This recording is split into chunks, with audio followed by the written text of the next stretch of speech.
शिवस्मारक भूमिपूजनाच्या कार्यक्रमाच्या पूर्वसंध्येलाच भाजप शिवसेनेच्या संघर्षाची ठिणगी पडली आहे। त्याची झलक शिवसेना पक्षप्रमुख उद्धव ठाकरे आणि मुख्यमंत्र्यांच्या वेगवेगळ्या कार्यक्रमांमधल्या भाषणांमधून दिसून आलं।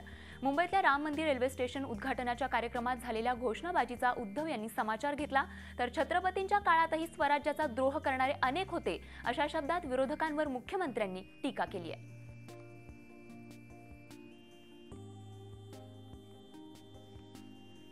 शिवरायांच्या सागरी स्मारक भूमिपूजनाच्या कार्यक्रमातल्या श्रेयाच्या लढाईत भाजपनं शिवसेनेवर आघाडी घेतली आहे। राज्याच्या विविध जिल्ह्यांमधून शिवस्मारकासाठी आणलेल्या जल आणि मातीचं एकत्रीकरण करण्याचा कार्यक्रम पार पडला। मुंबईतल्या चेंबूरमध्ये पार पडलेल्या या कार्यक्रमाला भाजपचे सर्व नेते आवर्जून उपस्थित होते। भाजपनं जोरदार शक्ती प्रदर्शन केलं।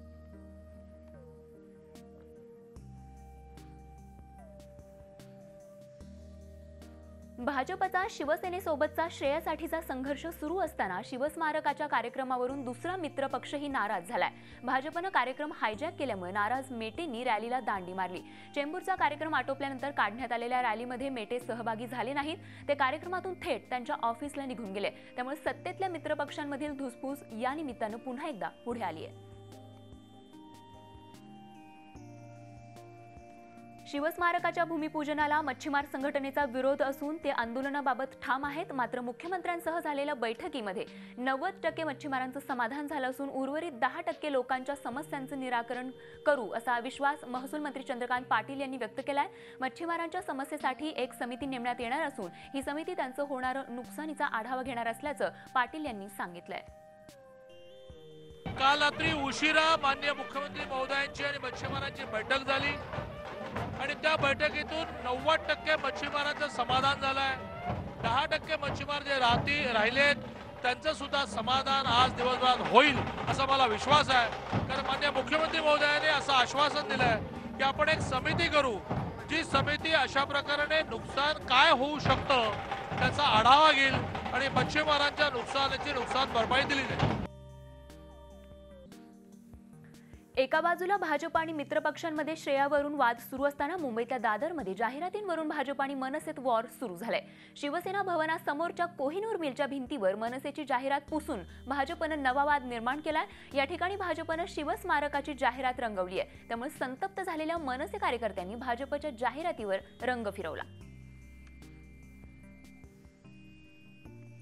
श्रेय घेण्याच्या चढाओढीतून काँग्रेसने पुणे मेट्रोच्या भूमिपूजनाचा कार्यक्रम आटोपता घेतलाय। माजी मुख्यमंत्री पृथ्वीराज चव्हाण यांच्या हस्ते पुणे मेट्रोच्या भूमिपूजनाचा हा कार्यक्रम पार पडलाय। पंतप्रधान नरेंद्र मोदी यांच्या हस्ते पुणे मेट्रोच्या भूमिपूजनाचा कार्यक्रम होतोय। मात्र पुणे मेट्रोचा प्रस्ताव आधी असताना नागपूर मेट्रोचं भूमिपूजन लवकर होतं आणि पुण्याचं काम मागे पडतं, यामागे राजकारण असल्याचा आरोप माजी मुख्यमंत्री पृथ्वीराज चव्हाण यांनी केला होता।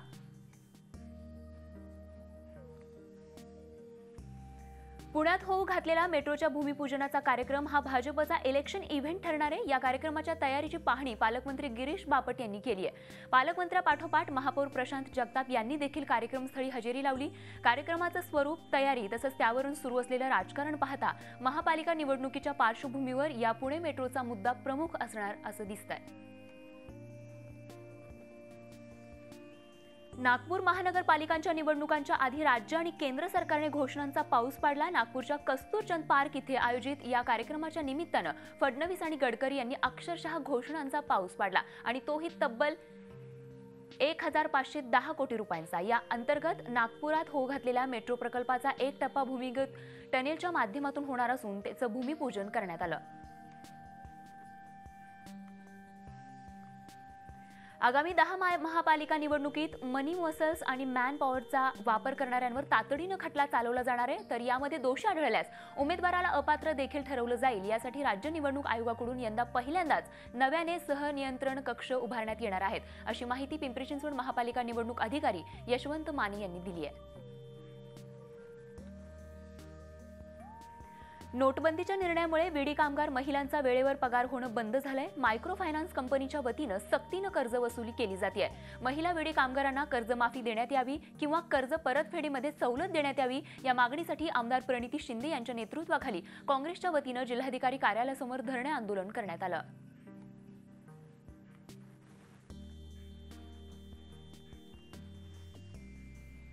नाशिक कारागृहातील कैदी सर्रासपणे मोबाईलचा वापर करत असल्याचं झी24 तासने उघड केल्यानंतर अखेर कारागृह प्रशासनाला जाग आली आहे। तुरुंग महानिरीक्षकांनी या संदर्भात जेलमधील 3 अधिकाऱ्यांवर निलंबनाची कारवाई केली आहे। सुनील कंवर, कैलास भवर आणि गणेश मानकरश या अधिकाऱ्यांची नावे आहेत। झी24 तासने कारागृहातील हा प्रकार उजेडात आणल्यानंतर जेल प्रशासनाकडून ही कारवाई करण्यात आली आहे।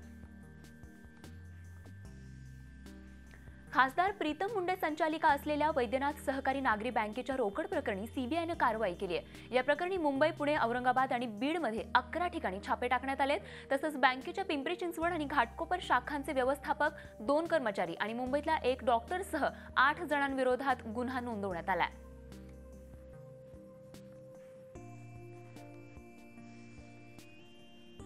लाल कांद्यांची आवक वाढल्यानं दिवसेंदिवस कांद्यांच्या दरामध्ये मोठी घसरण पाहायला मिळतेय।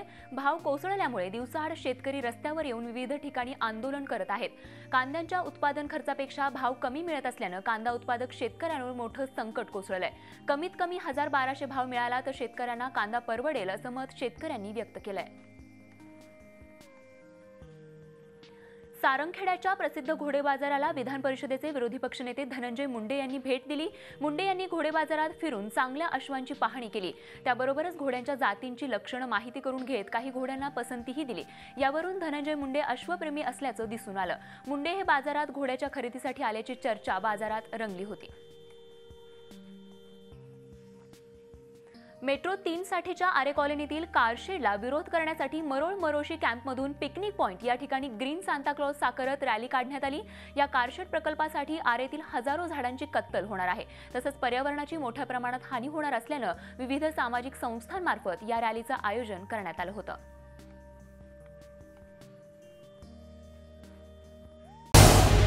झी 24 तास रहा एक पाऊल पुढे।